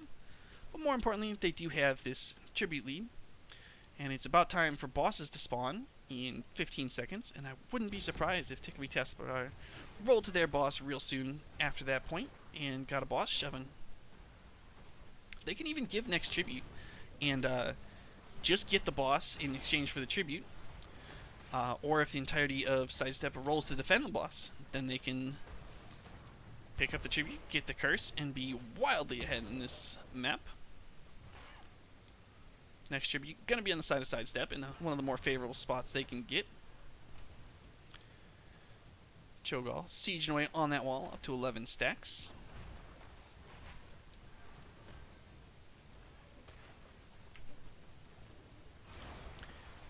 Greymane has gone Wisdom Duelist, so keep an eye on if he's managing to stay alive in fights or not, because as long as he stays alive, his auto attack damage will keep increasing and increasing. Mid wall going to be decimated by Sidestep there. Tribute about to spawn in 25 seconds, and we'll see. Looks like there is a siege camp pushing in the bottom lane, so you might have to stick around to deal with that. Good first tribute, says Segatai. Yeah, Konos rolls down. He's cleaning up the siege giants before he's going to wander on back to the tribute. Cleans them up with plenty of time. Judai, Panda anchoring the bush there along with Junkrat. Bickle in his bush. Both healers playing like they're tanks. Serenian tossing out the slow in the back line there. Here comes the fight. Joanna pops her Iron Skin. Wades in deep. Gets a Condemn through. There's the Blizzard. Does not connect. Alex Jaza pops the Dragon Queen. She's looking real hard for a fight here. Serenian looking for the flank, trying to get a jet propulsion onto the back line. Looks like they will connect the stun on Judai Panda, and the Oriole's down. First blood in the fight.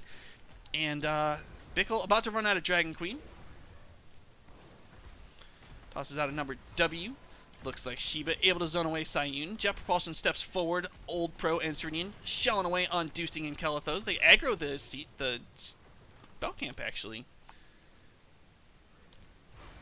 Looks like Oriole going to be back up, and now the tribute hasn't been picked up, but 10s have been on the side of Tickle Me Tassadar. They're looking to finish off Junkrat. The little pest stuck around a bit too long, and he falls. Now Bickle's going to get the tribute. They're going to have 10. They're going to have Curse, and things are looking ugly for the Cho'Gall comp. They're going to pick up this siege camp, the spell camp as well. Looks like we've got Lifebinder, Cursed Bullet, Bunker, Blessed Shield, and Ring of Frost on the side of Tickle Me Tassadar.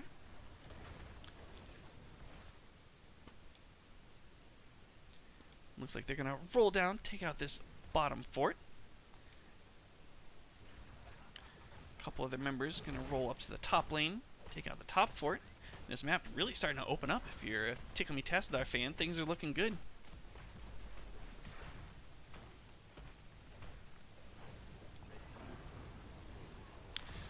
Cho'Gall stepping violently forward. He doesn't have a support with him, but it's just Serenian and Bayonetta there. They won't be able to take the big boy down. On the side of Sidestep, they picked up the Twilight Hammer.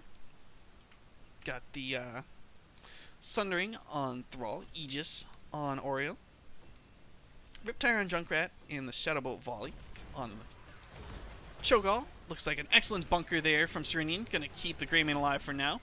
Riptire connects, but doesn't do a whole ton. Lifebinder used again. Cho'Gall getting dropped super low. There's the Aegis coming through, but Ring of Frost and Joanna on the wrong side of him there. And by wrong side, I mean wrong if you're the Cho'Gall. And there's another double kill onto the Cho'Gall. Bayonetta not able to connect with the cocktail, but with the kill, they're going to go steal away the boss from Sidestep, and there's really nothing Sidestep can do about it. Greymane going to be able to chunk that out pretty quickly. It's up to 4 Wizened Duelist stacks. Sayun going to scout this out. Tosses a couple grenades over the wall to help with the boss. Cho'Gall is up. He's not going to be here in time. They're all split way far away. There's just going to be no contest here from Sidestep. And now this bot boss is going on to an exposed keep wall, so Sidestep will have to deal with that. But that's fine with Tickle Me Tassadar, because they're absolutely headed here to this top boss. They have their 13s. Greymane even going to be cocky and go get the siege camp, the siege giants, in the bottom right. 13's online here. We got Pacify from Alex Chaza. We've got the On the Prowl from the Greymane, Suppressive Fire from Blaze, Blessed Hammer from Joanna, and Icy Veins, that huge burst in, the huge uptick in Jaina's damage there at the 13. Looks like Tickle Me Tassadar gonna go ahead and pick up that boss. Greymane picks up the Bruisers. And we might see a heck of a push here for the top lane, as Sidestep desperately tries to connect their own 13s. Old Pro grabs up the Watchtower. Those of you that have been doing the quests are familiar with that frustrating Watchtower quest. Don't think these count for that, though, seeing as they're custom games. Boss still well above 75 health. There's an excellent 75% health. Also well above 75 health. There's a Ring of Frost. It is going to connect with Thrall. Sunder tries to dissuade. Judai Panda had Aegis herself. Getting dropped low. Old Pro way in deep there. Picks up the Oriole, the Shadow Ball Volley. Not able to dissuade Tickle Me Tassadar from stepping that much forward. Boss still at 25% health. It's shelling away on this keep wall. And with Oriole down, we might even see this keep fall if you're Tickle Me Tassadar. The last game they were a little cautious about stepping too far into a keep. And looks like they might just go ahead and back on out. They're content with the front wall. And front wall's a big deal. That means next time boss pops, that's just GG. Unless they really mess up that fence with it. There's a Cursed Bullet on a Kalanaz, which is going to be enough to separate Sheba back to her tribute there. She's going to pick that up. And this game is solidly in hand if you're Tickle Me Tassadar. You know, you're just playing a slow game. They're doing excellent map control. They've got camps pushing in all lanes until that boss fell. They're crushing. It's there's no two ways about it. They're rolling as 5 here. They're going to push with this Spell Armor camp. They're going to siege down this front wall. And it looks like they're going to actually pick up a reinforcement spout camp, whilst Old Pro, Sheba, and Serene take down the wall. Got an excellent minion wave coming through. Oh, Root lands on Old Pro. Is able to pop the Iron Shield. There's a Cursed Shield. Or, sorry, Blessed Shield. I thought that sounded wrong. It's Cursed Hollow, Blessed Shield. Shadow Bolt Volley starting to chunk out Old Pro. Oh boy, team is weirdly split. Bickle's taking a terrible path, and Joanna gets caught in too deep. Lifebinder was available, but Bickle went a bad way. Took a cautious retreat pattern and hung the Joanna out to dry. Serenian trying to slow the rotation. Looks like Shiva might try to pick up this tribute. Maybe gonna get there in time? Nope. Decides it's not worth it. Goes ahead and backs off, mounts up, pieces out. And boss won't be up. Serenian is gonna delay this. I think you should really just give this over. Like, the delay is nice, you know, it stops them, costs them maybe 5 seconds of map control. But you gotta be careful. If you die there, all of a sudden now you've given over 45 seconds of map control for basically nothing. So, glad to see them just kind of retreat out there. Teams are moving towards siege camps. They're gonna get those siege giants pushing. And it's, in terms of value, a better siege camp for Sidestep. Being further away from the tribute means that Tickle Me Tassadar has to rotate further to deal with it in relation to the tribute. 16s, however, are picked up on the side of Tickle Me Tassadar. It's interesting. We had 3 games of Jaina and 3 different builds from Tickle Me Tassadar. I think that's just showing a very great understanding of the hero by Sheba. Or a lot of misclicks. You know, you never know what the real answer is, but I'm guessing it's an understanding of the hero. Blaze rolling on down towards the tribute. He's going to be slightly split, but he'll be there before Thrall. Looks like Cho'Gall rumbling up to help with the siege giants. This tribute should go on over to Tickle Me Tassadar, and the bosses are up shortly thereafter.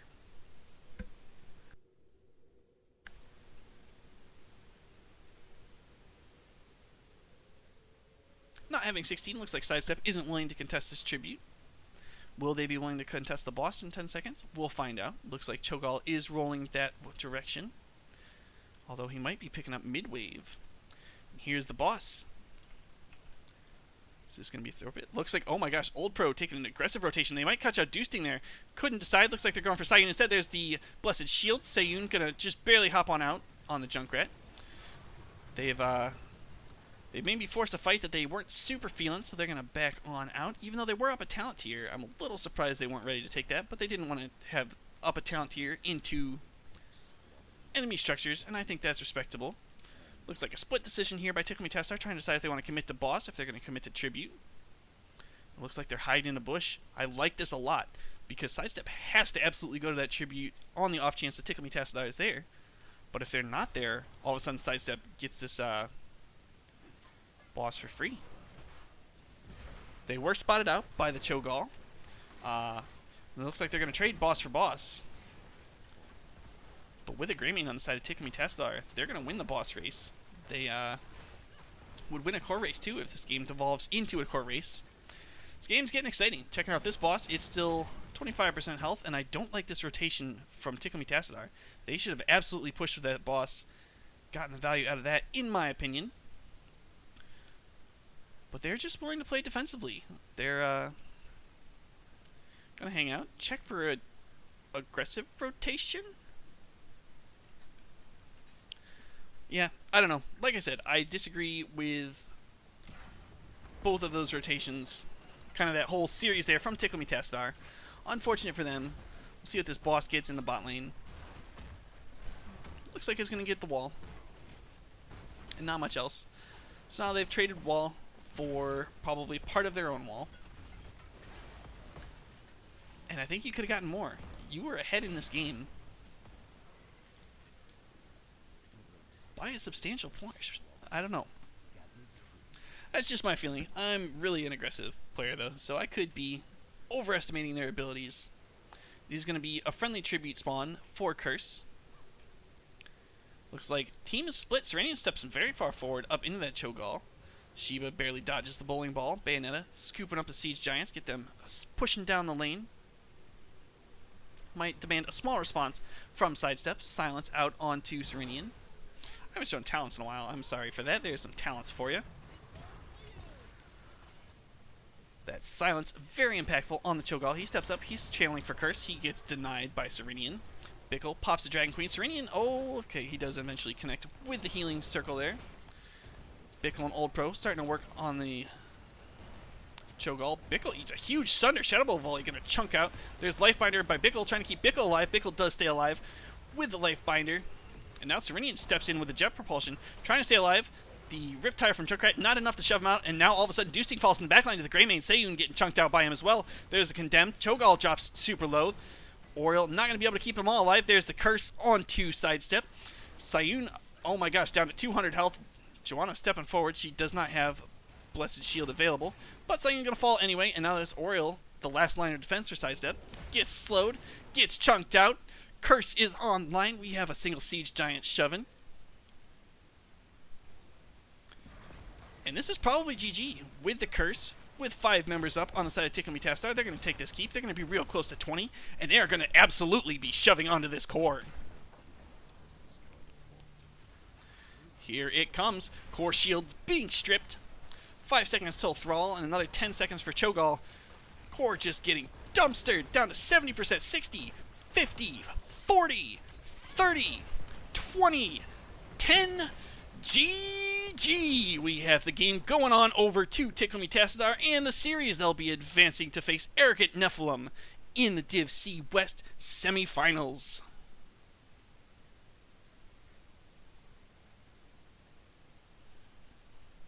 Cautious play, won out in the end. Tickle Me Tassadar takes the series. Excellent play, top hero damage from the Joanna. Not every day you see that, but of the tanks, she might be the most damaging due to the crazy amount of just area damage she has.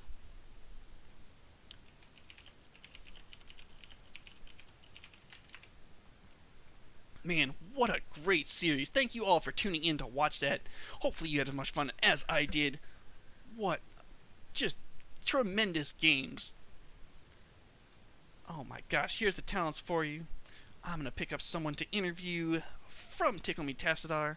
So let's go ahead and hop on over to the Discord to get that set up. Let me make sure Discord audio popping in over here, roll down here, and there we are. We have the captain of the winning team, Tickle Me Tassadar. Bickle, how you feeling, my man? Filled with adrenaline. Yeah, that sounds like an apt description of what you must be feeling. My heart's pumping as well. A very cool series. Yeah, definitely fun. GG Sidestep. Yeah, for sure. That was very excellent to cast back and forth series. We got to see three. They were all really close. How? I guess you guys were pretty far ahead in that game, though. Do you think step one? Do you think the Cho'Gall was a mistake in the last game? Were you prepared for it? We, when we hit the third ban phase, well, the third ban, we were talking about either banning Garrosh or banning Cho, and we came to the agreement that the macro required for Cursed Hollow and the having basically Cho'Gall as one body, that would really, I think, be a limit for it. So that's why we went with the Garrosh. I won't say we were surprised by the Cho'Gall, but I feel like we were prepared for it. Yeah, absolutely. I mean, it showed you knew that they preferred the Cho'Gall. You'd banned it last game. I think nobody was really surprised when it came out. But I thought you guys No. did an excellent draft to deal with it, and I thought, I see a lot of teams. You see the Cho'Gall coming, and you immediately like, well, we need a Leoric and a Tychus and everything that does percent damage, and I think that's kind of a mistake, honestly. Do you have any thoughts on that? I agree it can be too much of a mistake. Honestly, sometimes the best way to deal with a Cho'Gall is deal with whatever's buffing him. So in this case, it was Mm-hmm. the Ariel. It was some of the wave clear from the Thrall and the Junkrat. Being able to deal with what plays around the Cho'Gall is almost more important than being able to deal with Cho'Gall himself. Yeah, I agree 100%. Yeah, so let's go ahead and talk through the series now that we're if you're like me, you're still catching your breath, and you probably even more A so little bit. with the adrenaline. But game one was on Battlefield of Eternity, and you guys drafted a race comp. They had picked the map. Uh, did you? You guys ended up pulling that one out in the end. Uh, Yes.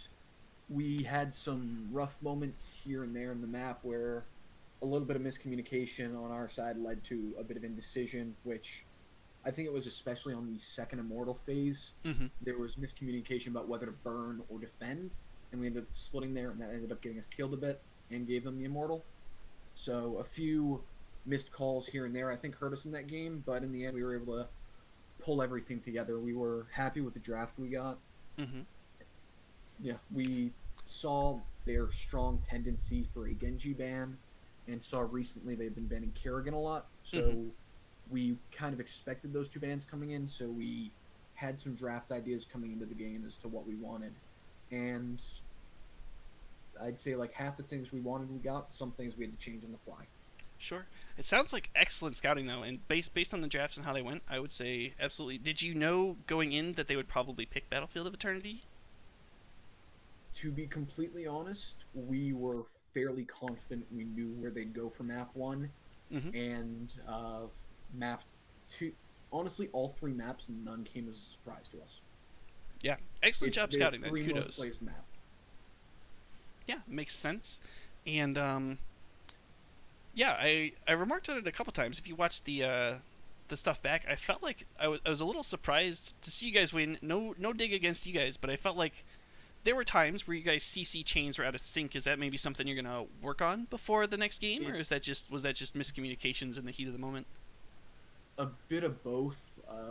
Some things we'd come planned in didn't go as fully expected, and those miscommunications definitely did hurt. We were split on who to target, on when we were going to target them. Yeah, I think it's a few things were a bit rough, but I think they will be fixed for our next game.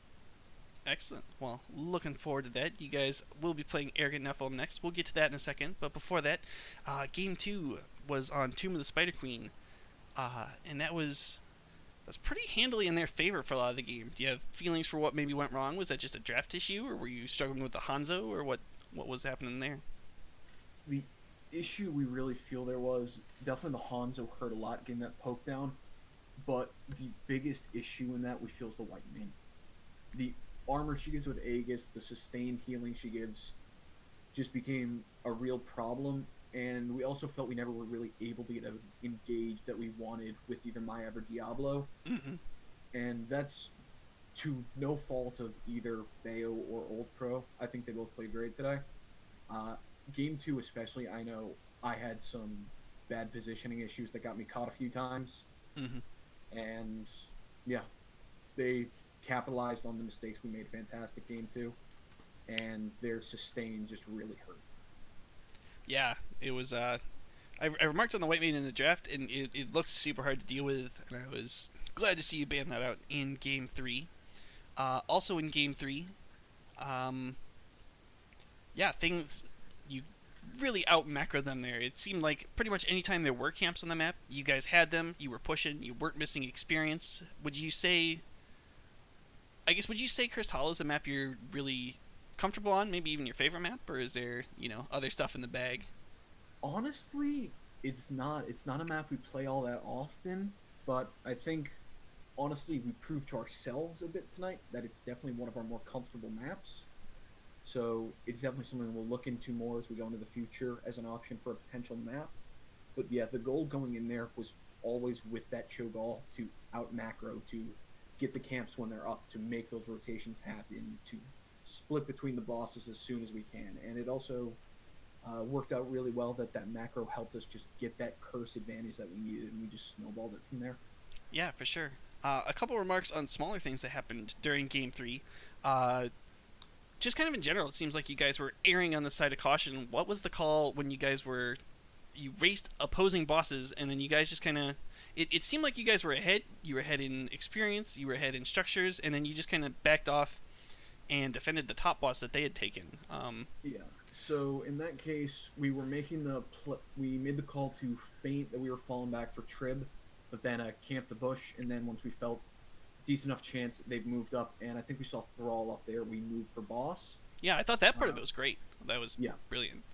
We initially made the call because we weren't sure how far along on boss they were. We thought maybe we can get there and contest this, possibly pull a double here. I see. And then by the time we started getting over there, they capped it and we're like, okay, we're already here. Just defend this. Our boss will get more work down bottom. And in the end, that's what ended up happening. And I think it was the next tribute popped a curse, and we just snowballed off that with Cho'Gall and Thrall kills, which led to the curse that ended the game. Yeah, and like I said, it looked great. Congratulations again to you guys. You will be facing Arrogant Nephilim next. Do you have any thoughts on how that's gonna go? Do you have any trash talk you want to lay down? Trash talk? No. Honestly, we thought that if we made it to the finals, it would be against them. They are the team we expected to make it through this bracket as to who we'd be facing in the finals. Mm-hmm. We played them earlier in the season. Unfortunately, some issues came up on our team. We ended up needing to run it with a sub, Mm-hmm. and it really hurt that it was our shot color that was missing. Oh no. So we've had some scrims against them. They've kind of been split each way, so we're really excited for this match coming up. Yeah. And we hope to be the first team that can take a series off them. Yeah, that'll be exciting. I'll be casting that with Swing whenever you guys schedule that. Psyched. Yeah, me Trade, too. you may beat me in fantasy football, but I'm going to beat you in HOTS. There we go. Now we're talking. Before I let you go, do you have any shout-outs you want to make? And if anybody on your team streams, let us know where we can go find you. All right. So big shout-outs coming in. Sidestep, fantastic games. You guys killed us on Tomb with that sustain. Thanks so much for the games. It's a pleasure. You guys played great. Thank you, Cody, for the cast. Always love having this as an option to go back and watch. And big shout-outs coming out to my team.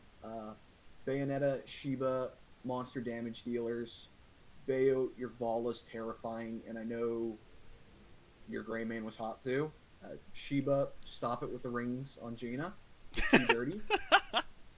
Serenian, you're a monster solo. I don't know what else to say. And Old Pro, just...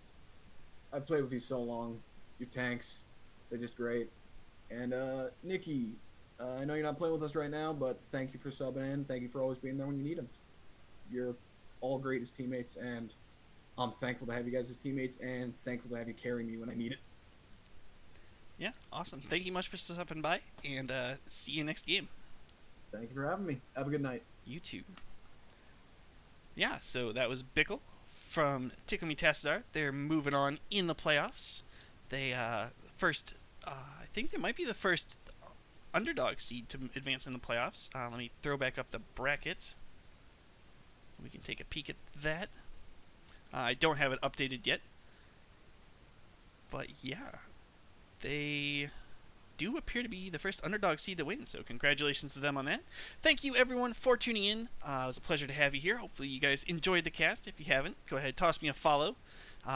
Also, bits and subscriptions would be super awesome, but don't feel, bullied into it or whatever. Just out here having a good time, trying to bring you guys some quality NGS Heroes of the Storm action. It's been a blast. I will, like I said, I'll let you know when the next game will be. I'll probably be on Swings Cast, bringing you guys Arrogant Nephilim versus Tickle Me Tassadar. So see you there. Take care.